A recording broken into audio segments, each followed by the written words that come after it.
I never had function of anything below my knee down of that leg. Very quickly, the man above just, put me in a wheelchair basically.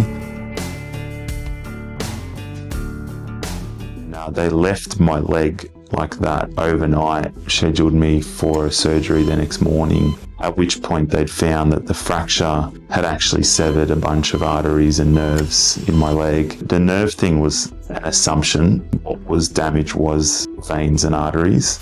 So I bled out into my lower leg, and now I'd woken up in the morning and my leg had blown up like a balloon. They do this emergency procedure called a fasciotomy, where they cut your leg either side to let the pressure out of the different compartments in your lower leg. Essentially, from that moment on, I never had function of anything below my knee down of that leg. Spent the next 6 months in hospital, now 14 procedures on that leg, fusion surgeries, all this sort of thing. And so essentially I left myself with this disability as a 19-year-old guy who, most of my identity was around my physicality and who I was as an individual. It was this kind of tall, testosterone-driven male who, had a big ego and thought he was about to overtake the world. Very quickly, the man above just, put me in a wheelchair basically. Like, what was really fortunate was I had amazing family and friends. My mum, who has an amazing spirit and soul about her.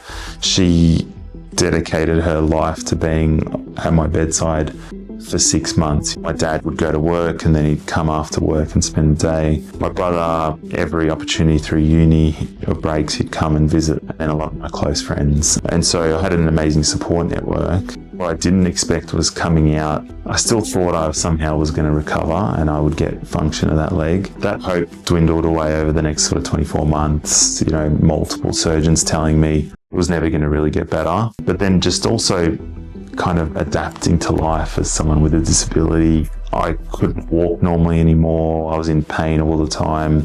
Went from this kind of bulked out 19-year-old to this frail, walking around on crutches, 20-year-old. I think what I felt at the time was I'd been left behind. All my friends had pretty much close to finish their uni degrees. I had to take this whole year and a bit off uni. People had started getting in relationships, work, marriage, all these sort of things. My impatience started to kick in. And so rather than reassess my goals and what I wanted to do, I was just going to finish uni to try and play catch up. I think there was this element of literally chasing my tail. I think I'd been sort of sold this fallacy as a millennial that we were going to be this generation who retire by 40, never have to work another day in your life. Finished uni with horrible grades, just scraped through, was very distracted. I'd lost my identity, right? So I was trying to find other ways to have an identity, so I sought the attention of girls,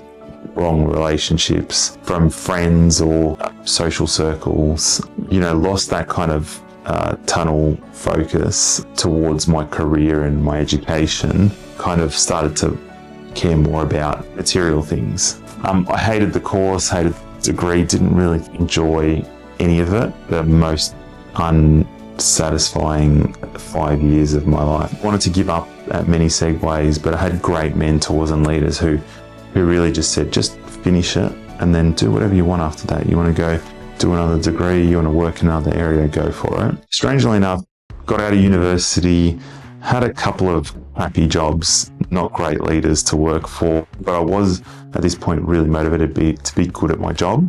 Weirdly enough, I was quite good at it. I was one of these people at school that I really had many circles of friends, and I think, I enjoyed getting to know people, enjoyed doing different things with different people, different conversations. That kind of ability to relate to people, socialize with different people, made me quite good at my job, because at this point now I'm a registered osteopath. I've got a different patient walking in my door every single day. A lot of people say that you can teach a monkey how to do the tasks of a allied healthcare professional, but you can't teach the rapport building, the soft skills, the communication. So very quickly I landed this great job with a guy named Peter Parker in Heidelberg, not Spider-Man.